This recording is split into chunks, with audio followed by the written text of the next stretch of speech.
alalisano kaka wunisan no ga alali okoya mi wala ga lalu isano kaka wunisan o vi o me no kiza gagbori no ma we ne ke era kere e na wiza gagbo e na wusen ogbon dia ojo wusen ogbon dia o wi tese e yekin era ere wa kono si wani o si mi yo mozuo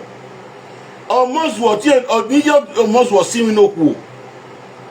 ona ya won do wuse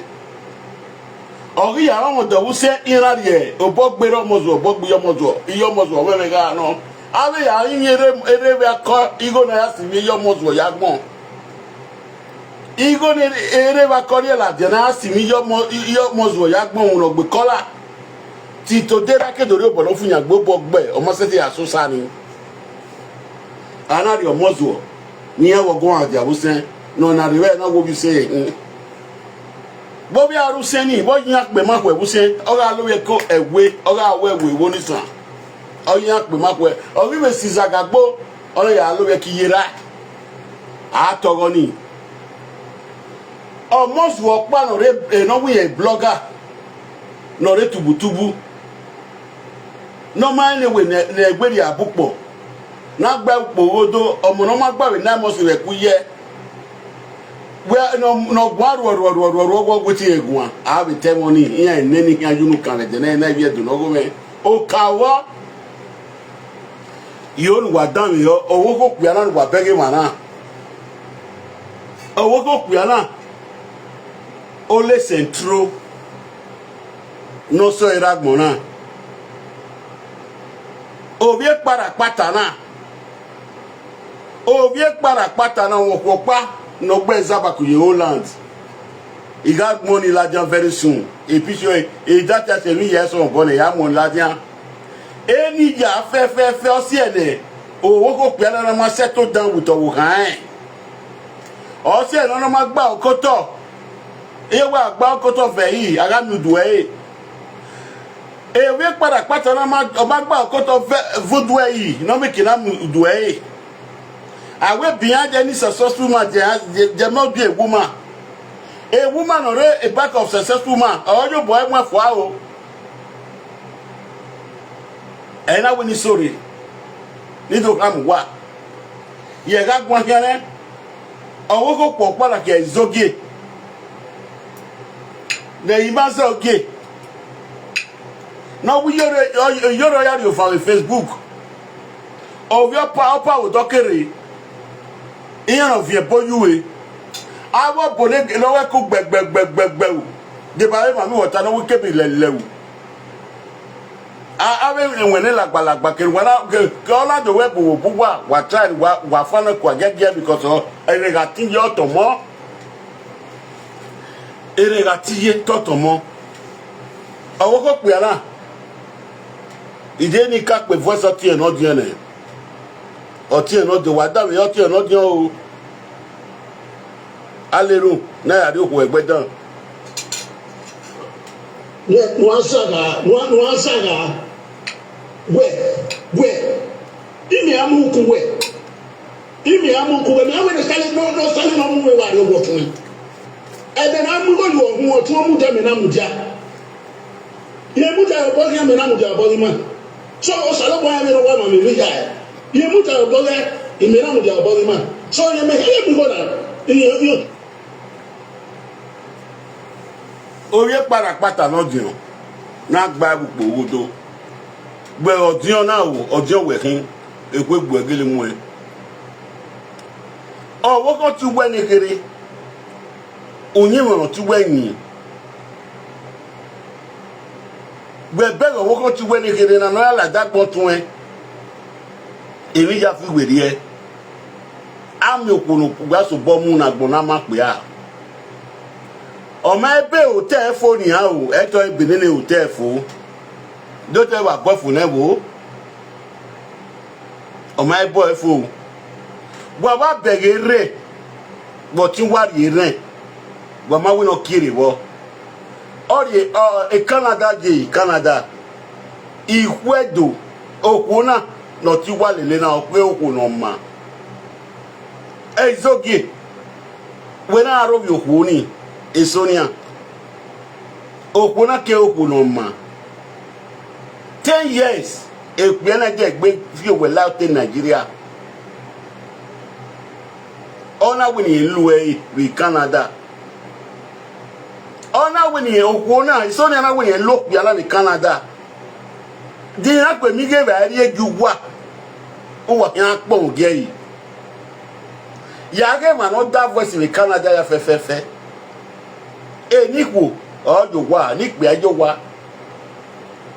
o ma me ni o de pese na ya ke ari o wa iya ke wiyan sun ajo wa logo o ka ba o ka mu wo boy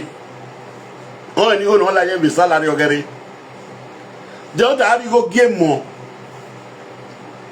o ki o pa gba na gbi yen ri go jo mo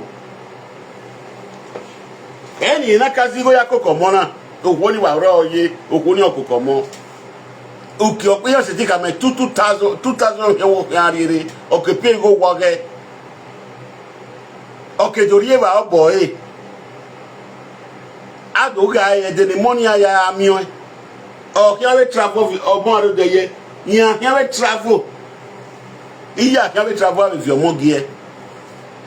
but me we ba tie bo no wo na ku ya na we me no tu ya we aswat we fi oh a shot in we ba shot ni palu we na shot in Nigeria e we na bege we eju we ma kan bi ni ku e bo yan we ni alu oku ya wa ke mi oku no fu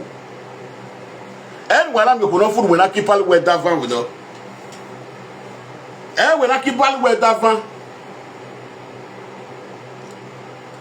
o ko ni ga o ko no ko na we no van ni we adeji gwe yin oku ni we bo o we adeji gwe yin oku ni we bo na oku no we e de UK na so na bi ku no de UK o ti wa na ga de train station kan first state o kana e train station kan na pepulo be no don sagi pepulo wo America do wa man wa fi boy o ti o we no ga ka we nu ti o ko na nu rero wo gi da fun wo je ko fulu we na o tu e te parapata no je wo je ko fulu we o agari oku gba na ma mi kinari go igbegi kunwa egbe wa kunwe yi na ni a wo ko ku na we owo ya return go wa ya wa ti no do ya return go if no kekin we tani we not ti pe la no di no ya da mi abi ku ni ke no re e Canada de ba no re Holland e ti ma bege mi no sunu na ni a o ma be to luwa kege ni Muslim no Holland ze ba no ane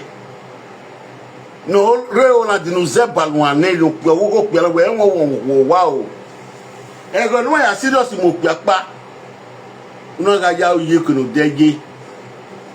gagbon we ni an o ki o ma yo wo ga we Holland e o ni o mu mere na izoge no ro ogun ga gbe no ni ima avayada ku we ko bono du hunu eni ezoge no we yori we men no wo ko eso ni ata we men ni so ni ata gbe yen ri go no di 40,000 ni na ri lo pe na o pe na zige ba bi Canada ezigo wa bi Canada o ba nwina o mi go pa mo ari Nigeria o ko na o ko ke mo mate be ke o pe la ga se Canada ni an on wo bu yan te gbon sa ona se Canada na se vania e government na we no ri e me ani na me no me ni na ma komo yo bo e government se di we no ri 2,000 for feed money every month de auto boy mo wo boy be na guana awo gwai owe sonia okuno bia ni Canada ba ni ke pari Nigeria wo bia na o wo no bia ni Canada no television social media kere da ade o wa ye ke pari Nigeria imote de compando ko ni ni a o me lo ki wo ku esi no wa de a property wo ko moto nu ya have moto u ke mi wa mu di ge mi no 20 di ono gbo mi na ekita na mi no do ya gbo nu ya anyu e mai zoge wu moto ya anyu e mai wa gi yo we ki ave o e ki ave mari do o e ki ave mari do o o ma pe ni lawa o gba ugu te mata we e zoge nu da we wo si e na je na ugu te mata ma e usu ana sonia ku we yo ware o sonia ma pe ni lawa o but u te no sunu ma gbon o wa kan gbe ma gbon maga ire maga yon ma wi kwe we boma ikwe we boma o me lo ki wo kwesi no mi ateti mi no pe so ni ani e so ni ati e bi an we ati e bi an ti okuno America no eni no send the request no tama me na siti mi no bai me na wo ko je mi amure ba ulawa ni nu keke ada no dot when on zuona no dot when on zuona me na seti mi no boko ni ekeri wa riri si ari me ya amuja ka wuta wa si e ka mega na wa oponu wa gbe kan egbe parapata wa egboro deti me seti mi no boko ni bi a seti mi no boko ni ma we ko ni aseti gun ya wa ti e ya we beru ya deni na penu nu la compound ni e penti we o e maclean nu we wa ni brush nu ya pa kono pon moto kewe nu lori ya de wa gbo awon mi ye o jana mwe e we no kodoni ye so wa ti e izogie ma bere wa so apera fieti una kodo arowi oku no biene ni awo egbare Canada una kodo arowi o ekiana ari eni ewe ekianu manya iyore no wiye ikwa lokowe go se savior iyore no wiye ikwa lokowe se savior estono na mekini neni amasi le gopa iwan gopa iwan ko ni amase ni yan we gbin aye o ma me tomatoes no ya kin reki o ye bleaching mu gberi ya o bleach akara bleach mi o akara ya si e wa last 3 months o se me bu yan ga friend e boy na keke we bore o se me o friend e izogie ni o friend e no when I don't want to know mistake there mugu ya ti wa vai mugu ya ti wa pe friend there izogie yori mugu ya ti we mugu dogo we never go oh wetin yan bolo we gan yen so awe fo a udo so adanyo le lotiku kian eri izogie ka ma enu e fi po yi o twe no ti ga peju eniyan o ga peju okeke ayin baya kan wa ti nínú pe a ide ni pe hirun gba go mega yi iyan pe yo ina gba gbogodo yo ta be mi go yo mo bo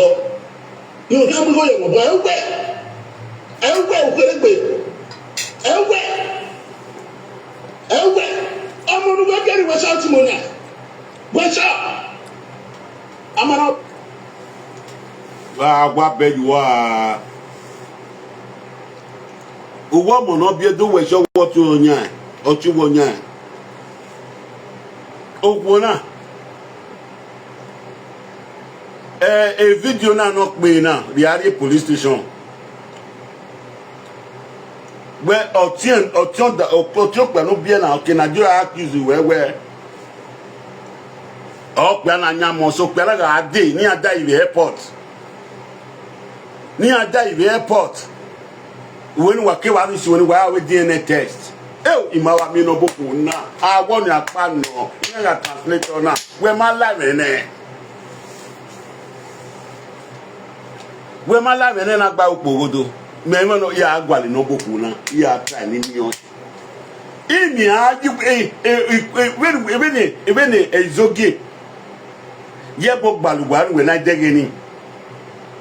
bene yore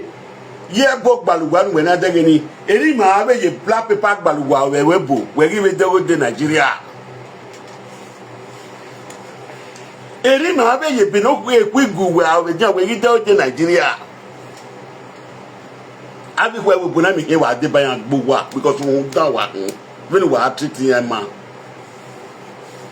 e se le topi ma ya gbaluwa we webu ma be audio na no tun we pe na o tu we na ma de ladian we keke Nigeria no ma do digwe o wa digwe because of woja to no journey he me nwa kan gbe o ma se ti wa dollar imantana e video ni ata na we e wo nyamo bu we so wo ti nyamo de ku so no e onye ya tu ni chane kino de ade we atore we reporter da we ya wo ni wa ya we DNA test agwa we DNA test na na be wo nyamo ni ya fefefe o so ade ge bare o so ade ge bare we we ke Nigeria de kobo go we na we mo wan we have here ni ha o wa ni we te ja you know vena la we gbe o wani we te we denia ovena ri la we Nigeria ove la egbe ove la we gbe lenia a wa ri dina sagba o kan we si we aja sagba ni gba mi kina gba we no ku mi kina gba we gainia ere ko dino ti we pere na o wa di lawyer kiri o di lawyer because he married the phone enia where ye zogene where yore ni nyegidi me ye me ikoni we la wani sis where you kwone ni a where la wani we wa lo kwoni ahia e record no ti we pere na do otinyo nyamo e wa tunu sha wa din da we airport where we DNA test wo kan pay yo where we DNA test ni o wo no vie ni we no vie opa who can be moto le 4 days or you have you do see we nikbia or you have you do nearly 5 days in there why we only 5 days in there could go you know ya mo wa can mo wa we Canada na for 1005 maybe I pay 1005 you wa no amunia okay me wan yo daddy o wan yo wa do or say 1 month they do sige ba you do asun ari ba get money maybe us 2000 only 3500 to be ari ba we ubege e salary ni we mieni we gi mi go ya zakara budi mo kuna di mo kuna ima wa mi no ba ni ukunia abe ebo awo boni no we kule kuni awo bono we kule kuni ne no ne ezoke ya ukun boy iyan no ta iya ilatian na woni e mo pa woria na woni e mo bo woria iya woni e mo bo woria awo bo na mo pa woria aya mo ba woria awo bo e so not abo we ami pe no ke ewe Buhari Nigeria ni iya ba de koko do iwo ni ye bo fian wo wire iya ga isedian ezagazaga yi la family ya awo bo nota iya wukun ni a iya to ya zago we awo bo zago we e wano wo ko we bo igwo ri me do we bo awo bo zago ya wo o zago ya wa funa o awo bo lo re do ya zago ya wa funa o iya nota abi bi ekipo no ri ogwo agiyan ya wukun ya mo pe no re ubu ya wukun ha wo pe no re ubu o pe no re ubu lo ka won ku ne wa wukun nene nia o wa idori ave webo etu wa mo bi ere ya ni obo wa ga nota because e bonata tina na that tina ko pia no wini mo ba woria e wa ke ba so nota no wini mo gere dia o ge be dia yo bo o when love why you when in Nigeria why you when nya begenia ezogie si wa wela diania iyore no kopari no aloko opa o si wa wela di agbagba eneni ha imagine Isaac iyore nínú wọn ti na imazeni no ma se ti goda fún e plan what da fi en ma oh what da fi en ma o pia no bien na we ma o ma ya gwa le single new year's my life o ku we no mo pia o we ya le sin o kan o ona ri ma wa we zogie ino ya yi ba te di won o won bi e o ame we kan vie na o ame akan gba we ni ya lu wa e ya lu wa pe e do saba space na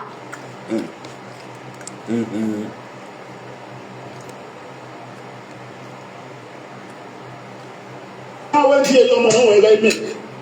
I'm gonna wait till your like me. Owo jama we DSC. Ama we DSC your mona. O en well. In Nigeria Virginia. Otun we de webo. I thought you were the webo. Oh, when we ga with DNA. Igi make him mujayola ni oga with DNA. The last time I check, Okona make webo mwe kopa. Okona make webo mwe London mwe kopa. Osoba ne, otun ya mwe kune, otun yo o mwe kune no ya bi o me ano bi ani. Wa mo tun fi eme. No ya debatu anyin yan. Owe tu go agun an. Alalu no abe, eji o ma dan. Ejama nege ma kan wunu. Ejama nege ma kan wunu na gba pogodo no ya debatu anyin yan. Wa mo tun fi eme. Ije ni je gbe wa. You don't go your boy.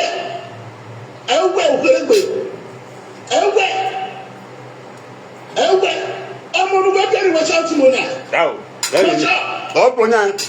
I'm gonna wait till your mona. O to nya. Sonia wana mi omo nu mure. Sonia wana mi omo nu mure o.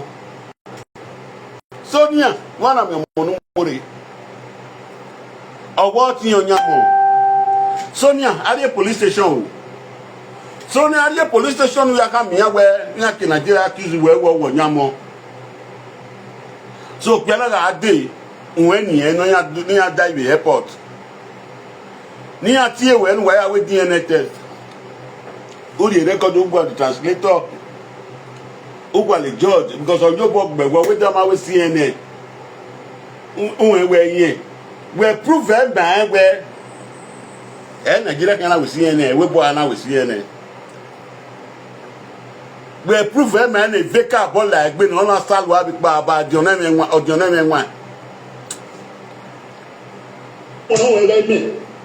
I'm gonna wait till your like me. Who feel? Utama wa ana wa we owo kan o your body. Idiot. Ó fẹ́ wà ní ó fẹ́ wà ní